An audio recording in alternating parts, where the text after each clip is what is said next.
Assalamualaikum warahmatullahi wabarakatuh. Ketemu lagi dengan saya Garis Andika Pratama. Ya, sekarang kita masuk ke pertemuan kedua dengan pengenalan software SDLC dan tahapannya. Langsung saja kita masuk ke materi.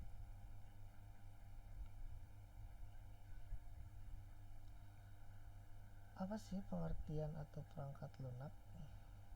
Pengertian software atau perangkat lunak. Software atau perangkat lunak adalah serangkaian program komputer, prosedur, dan dokumentasi yang melakukan berbagai tugas pada sistem komputer.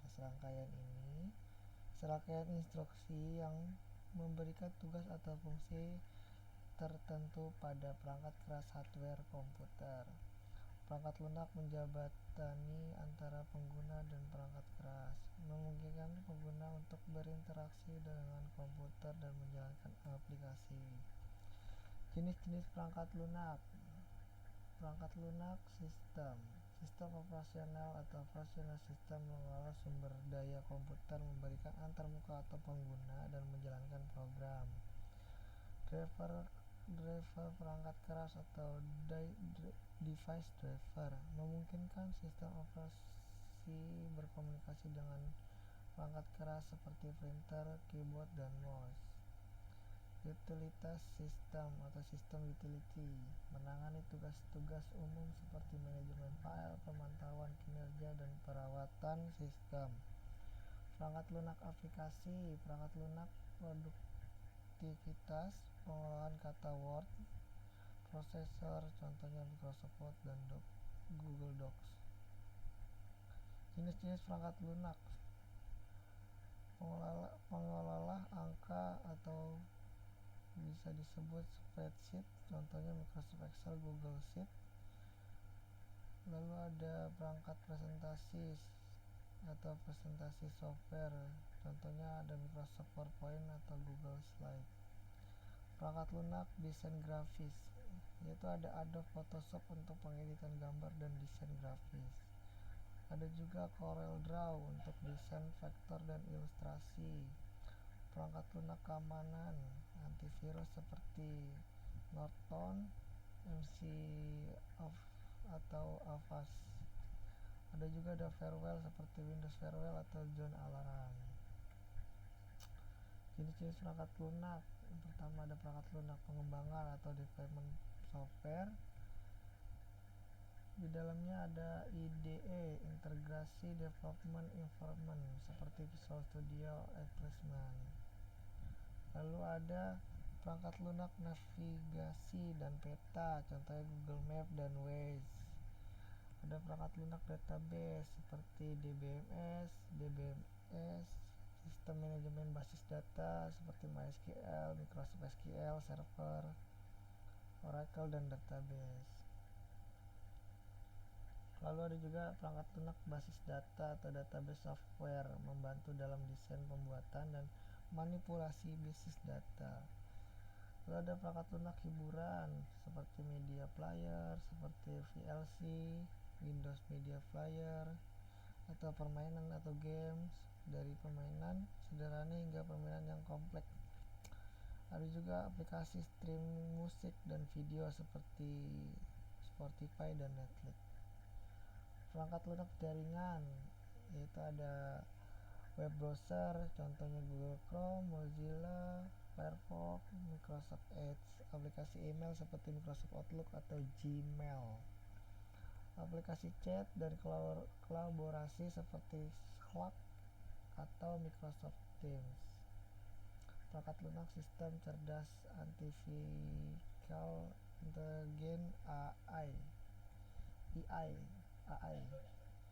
asisten atau seperti Siri, Google Assistant, Alexa. Lalu ada perangkat lunak pembelajaran mesin untuk analisis data dan prediksi. Ada juga perangkat lunak open source seperti Linux, Operation System, Liberty Office. Penting untuk memilih perangkat lunak yang sesuai dengan kebutuhan dan tujuan pengguna, serta memastikan regulasi dan keamanan perangkat lunak yang tepat dapat dapat meningkatkan produktivitas dan memberikan pengalaman pengguna yang lebih baik. Jenis-jenis perangkat lunak menurut cara pengadaannya. Perangkat lunak properti. Pengguna biasanya harus membeli lisensi untuk menggunakan perangkat lunak ini. Contohnya Microsoft Windows System Operation, Microsoft Office Paket Production, Adobe Creative Cloud, perangkat lunak desain grafis. Kedua, ada perangkat lunak open source. Lisensi open source memberikan kebebasan untuk menggunakan, mengedit, dan mendistribusikan ulang perangkat lunak. Contoh ada Linux, ada Apache HTTP Server, ada Mozilla Firefox, ada Liberty Office. Ketiga, ada perangkat lunak berbayar atau commercial software. Pembayaran ini seringkali mencakup lisensi pengguna dan dukungan teknis. Contohnya ada Photoshop, AutoCAD, QuickBooks. Lalu yang keempat ada perangkat lunak Farewell.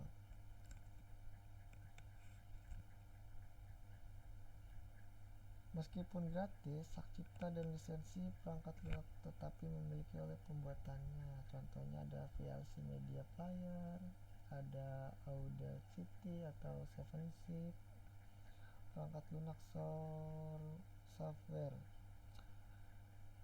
Setelah masa percobaan berakhir, penggunaan diharapkan membayar untuk melakukan penggunaannya. Contoh ada WinRAR, ada IDM. Lalu masuk ke perangkat lunak berlangganan. Model bisnis ini semakin umum terutama untuk layanan cloud dan aplikasi berbasis web. Contohnya Microsoft 365, terus ada juga Adobe Creative Cloud, perangkat lunak Abadove. Lalu ada perangkat lunak Abandonware. Meskipun demikian, beberapa orang mungkin masih menggunakan atau mendistribusikan versi lama perangkat lunak. Contoh catatan penting: perangkat lunak yang telah dihentikan pengembangannya dan pemiliknya tidak lagi menyediakan dukungan atau pembaruan. Meskipun demikian, beberapa orang mungkin masih menggunakan atau mendistribusi versi lama perangkat lunak ini. Pemilihan jenis perangkat lunak seringkali tergantung pada kebutuhan anggaran dan preferensi pengguna. Memastikan legalitas pengguna perangkat lunak sangat penting untuk menghindari pelanggaran hak cipta. Lalu ada software development. SDLC adalah proses yang digunakan untuk merancang, mengembangkan, dan menguji perangkat lunak. Tahapan dapat dibagi menjadi beberapa fase. Yang pertama ada perancangan, ada analisis, ada desain, ada implementasi, ada pengujian, ada implementasi deployment, ada pemeliharaan, maintenance. Lalu ada interaksi dan siklus hidup rekayasa lunak. SDLC dapat linear atau interaktif. Metode interaktif memungkinkan perkembangan bertahap dan penyesuaian berbasis umpan balik. Kualitas dan dokumentasi. Kualitas perangkat lunak dan dokumentasi yang tepat sangat penting untuk berhasilnya proyek. Manajemen proyek. Pengelolaan proyek yang bisa melibatkan perencanaan, pemantauan, pengendalian untuk memastikan proyek berjalan sesuai dengan rencana.